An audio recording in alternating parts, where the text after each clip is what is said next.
Hello everyone, ये video जो है वो क्लास 6 के स्टूडेंट्स के लिए है और क्लास 6 में आज हम लोग संस्कृत का चैप्टर 2 करने वाले हैं जिसका टाइटल है सम्राट अशोक। यानी कि इस लेसन में जो है हम लोग सम्राट अशोक के बारे में पढ़ने वाले हैं। कहता है क्या कि विश्वे अस्मिन् बहवः जना जायन्ते मित्रे म्रियन्ते च सॉरी। तो इसमें जो है आपको सबसे पहले कह रहा है क्या कि इस संसार में देखिए कई सारे लोग जो हैं रोज़ जन्म लेते हैं और रोज़ जो है आपको मर भी जाते हैं। परम वास्तविकं जीवनं तु तस्यैव यः शुभम कर्म करोति। यानी कि वास्तव में जीवन वे लोग जीते हैं जो कि अपने जीवन में क्या करते हैं, शुभ कर्म करते हैं, मतलब कि अच्छा काम करते हैं। सो संत पतस्य विश्वस्य कल्याणं करोति तस्मै च शांतं प्रददाति तस्यैव जन्म धन्य। यानी कि ऐसे लोग जो कि आपको क्या करते हैं, विश्व कल्याण में अपना पूरा जीवन न्यौछावर करते हैं, विश्व में जो है शांति लाने का काम करते हैं, उनका जन्म धरती पर क्या है, धन्य हो जाता है। दयामूर्ति सम्राट अशोक विश्व शांत्यर्थम विविधानि कार्याणि करोति। यानी कि जो आपके महान सम्राट अशोक हुए थे, उन्होंने दुनिया में शांति के लिए यानी विश्व शांति के लिए कई सारे ऐसे कार्य किए थे। कहाँ थे हम लोग, सम्राट अशोक मौर्य वंशस्य महानम शासक अभूत। यानी कि सम्राट अशोक जो थे वो मौर्य वंश के एक महान शासक थे। सह वीरवरस्य चंद्रगुप्तस्य पौत्र आसीत्। यानी कि वो वीर चंद्रगुप्त के क्या थे, पौत्र यानी कि पोते थे। अशोकस्य पितु नाम बिंदुसार आसीत्। यानी कि अशोक के पिता का नाम बिंदुसार था।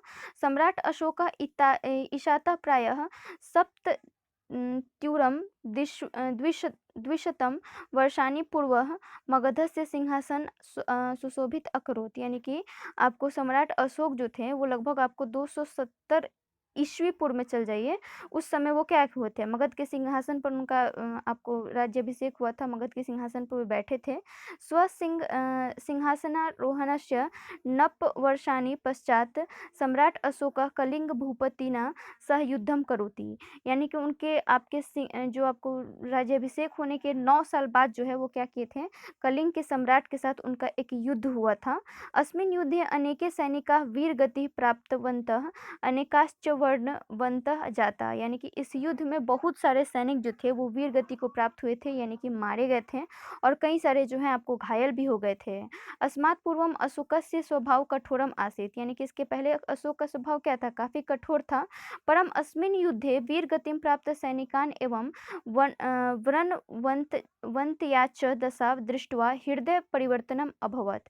यानी कि लेकिन इस युद्ध में क्या हुआ कि जब वो देखे सैनिकों की दशा कि वो लोग चारों तरफ क्या थे, कहीं घायल थे, कहीं मरे पड़े थे, तो इससे जो है उनका हृदय परिवर्तन हो गया, यानी कि उनका मन जो है वो बदल गया। तेन विचारितम, उन्होंने आपको सोचा कि मानवस्य स्वार्थः भयंकरम अस्ति। यानी मनुष्य का स्वार्थ कितना ज़्यादा विनाशकारी है, कितना भयंकर है। स्वार्थवशात् एव मया युद्धम करोति। यानी कि स्वार्थ में ही मैंने भी क्या किया, युद्ध किया था, हम भी युद्ध किए थे। मदी स्वार्थस्य परिणामेन अनेके जना पंच तत्व प्राप्तम। और उस स्वार्थ के कारण क्या हुआ कि कई सारे लोग क्या हो गए, पंच तत्व को प्राप्त हो गए, मृत्यु को प्राप्त हो गए। अनेके परिवार अनाथा जाता। यानी कई सारे परिवार जो थे वो आपको अनाथ हो गए। अतः स्वार्थ भावना नैवोचिता इति मत्वा तेन बौद्ध धर्म स्वीकृतम। इसीलिए जो है उन्होंने कहा, सोचा कि स्वार्थ करना क्या है, उचित चीज नहीं है, और ऐसा जो है विचार करके उन्होंने बौद्ध धर्म को ग्रहण कर लिया, बौद्ध धर्म को उन्होंने अपना लिया।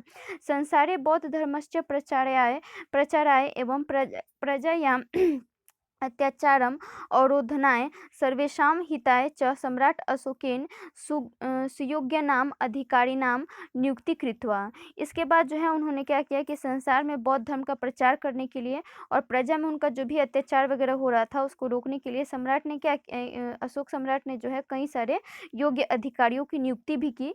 क्षेत्रे क्षेत्रे गत्वा पाषाण शिलोपरि स्तंभोपरि च न्याय धर्मोपदेशानाम लेखनम अकार्यत। उन्होंने क्या किया कि अलग अलग जगहों पर जाकर आपको क्या किया, चट्टान पर, स्तंभ वगैरह पर जो धार्मिक उपदेश होता है, जो आपको अच्छा अच्छा ज्ञान होता है, ज्ञान का बात, वो उन्होंने वहाँ पर लिखवाया, जो कि आज भी मौजूद है।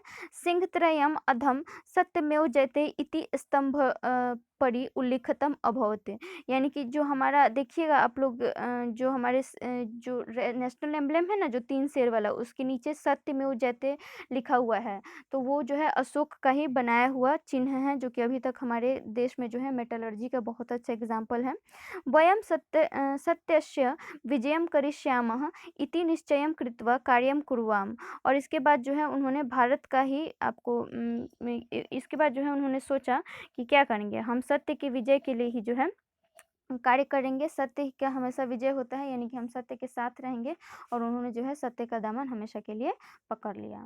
अब आप लोग इसका एक्सरसाइज पे थोड़ा सा आ जाइए, हम हिंट कर देते हैं, आप लोग खुद से कीजिएगा। वास्तविकम जीवनम तू तस्मैव अय यह डैश करोति। देखिए वास्तविक इसका सबसे फर्स्ट वाले में ही मिल जाएगा आपको, सब सेकंड वाले लाइन में शुभम कर्म कर्म, इसमें आप क्या भरिएगा, शुभम कर्म अनेके परिवारा डैश जाता अनाथाः जाता, ठीक है। अन्यथा भर लीजिएगा। अस्मात् पूर्वं स्वभाव डैश आसीत् कठोर कठोरः आसीत्। सिंहत्रयम् अधः, यानी सिंहत्रय अधः, इसमें जो है सत्यमेव जयते, ठीक है, सत्यमेव जयते लिख लीजिएगा। लिखा हुआ है सिंह, जो आपको स्तंभ है ना, उसके नीचे लिखा हुआ है डैश इदमेव वाक्यम चिन्ह रूपेण जातम। इसमें आप भर लीजिएगा भारत शासनस्य, यानी कि भारत का जो शासन है ना, उसका ये नेशनल एम्बलम, नेशनल साइन बन गया है, जो वो 3 ठो लाइन वाला पिलर है वो वाला। अब जो है इसमें आपको क्रियापद लिखना है कि इसमें क्रिया क्या है, तो इसको जो है आप लोग खुद से करिएगा। जैसे कि मित्रयन्ते दिया हुआ है, तो मित्रयन्ते जो है इसमें आपको क्रिया शब्द बताना है। सबसे पहले तो आप देख लीजिएगा कि जो आपको वर्ड दिया हुआ है उसका धातु वगैरह क्या है, आधा तो आपको इसी से मिल जाएगा। जैसे कि मृत्यंते दिया है, तो इसका आप मृत लिख सकते हो। अभूत है तो अब भू हो जाएगा इसमें।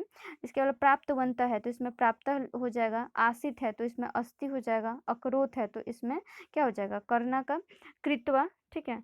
जाता है तो जाता का जाता ही हो जाएगा। कृता है तो कृता मतलब करके, ठीक है, तो इसका भी कृत्वा ही हो जाएगा। लिखितम तो लिखता हो जाएगा इसका। ये सारा जो है आपको एक्सरसाइज खुद से करना है, और इसके अलावा जो है इस शब्दार्थ को याद करना है, और तीसरा होमवर्क है कि इस चैप्टर को रीडिंग डालना है। रहने देते हैं आज के लिए इतना ही। Thank you very much.